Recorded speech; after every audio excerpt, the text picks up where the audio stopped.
couple of weeks ago, I was making fun saying that Yamraj, there cannot be one individual dark black person with a mustache sitting on a bull with a little man saying, okay, when you die, I come and thump you and take your soul away, especially your Betty. This is pure narrative, colorful narrative. There is no such individual collecting souls. Even though we have used it in all our scriptures, all our shastras, even the high philosophic shastra like Upanishad, Kathopanishad talks of Yamdev, Yamraj. So you say, oh, it must be real. It's in your shastras. So one individual said, Mr. Lakhani, why do you challenge me there's no Yamraj? I say, I'm telling you it's a narrative. You say, but how can you make this, how can you decide? This is how we decide, my friend. I'm warning all our Hindu youngsters, think like this. Adi Shankara has given a beautiful way of relating to spirituality and religion. He says, Shruti, Shastras, is a good way to start. Saying, it's in our Shastra. Means Shastra means kind of scripture that your religion has produced. Shastra. So it's in the Shastra. Start with that, no problem. But the next word he uses is very powerful. He says, Yukti, Shruti, Yukti. Then use your common sense to make sense whether what you hear, how you interpret it is possible or not possible. We all have this thing called rationality. It's a great gift that God has given us, or if you like, this thing that we possess manifests as rationality. Don't underestimate it, don't undermine it. So anything that you hear in the name of religion, including from Mr. Lakhani, if it offends your common sense, reject it. So this young man said, I want to reject you, Mr. Lakhani. I can't believe that there's no Yamraj.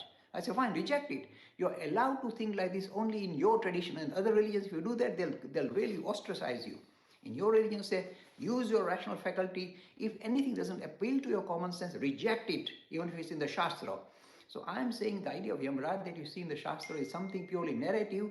Don't get fixated. Think there's this literal person saying, I am your Yamraj, I'm coming with this little mace and thump you when you die. It's nonsense. How it flies in the face of common sense. So always keep this thing fully switched on. Shruti, Shastra is fine, Yukti. Other thing initially I must bring in, because the Shastra is a word that's been thrown in my face left, right and center. First of all, Shastra is just a kind of giving, if you like, a title to a particular way of looking at any particular enterprise. Sometimes you can say geography, one Shastra, history, another Shastra, mathematics, another Shastra. In Hinduism, we say Artha Shastra, we say Nyaya Shastra, we say Jyotish Shastra. We have given this kind of terminology to mean scriptures relating to that particular field of activity. We're fine with that. Again, the Shastras can be, if you like, philosophically oriented or can be ritually oriented, etc. But the most crucial factor that you must remember is this. The reason why the Hindu youngsters struggle with Hinduism is they are not prepared to move on. Shastras, all the Shastras, including the highest philosophy, says it comes with a sell-by date.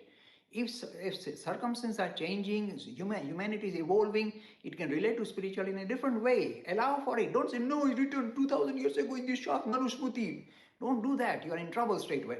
You are a living tradition, so the Shastra may have some interesting aspects to it, but don't get caught up by them. Rise above them. This is the important thing. Modern Shastra, I'll give you an example. Manusmriti is ancient Shastra, okay, saying, okay, this is how a human being should behave. And then we have, say, Shikshapatri from the Swami Narayan. And this is a modern version of how human beings should behave. So, no, Manusmriti said, no, the modern one is evolved face of Hinduism. Recognize it and subscribe to rather than get caught up with antiquated stuff. And the most important feature regarding everything I say is use your rational faculty to suss out what appears real or not.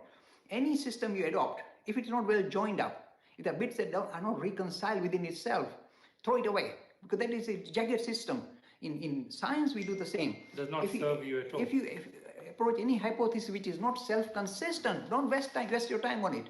It must be self-consistent. So even the religious ideas we have must be self-consistent for us to allow us to engage with it. So be aware of Shastras and their limitation and this ability to rise above it. And I'm rattling a lot of traditionalists, because traditionalists are stuck on the Shastra. The Shastri said so. Then you go with your Shastri. Good luck to you. But I will not advocate it whatsoever. Free e-learning course in Hinduism. To register, please visit www.hindu-academy.com. Talks on Hinduism, sponsored by People Care, encouraging caring for the elderly in their own homes. For more information, please visit peoplecare.com.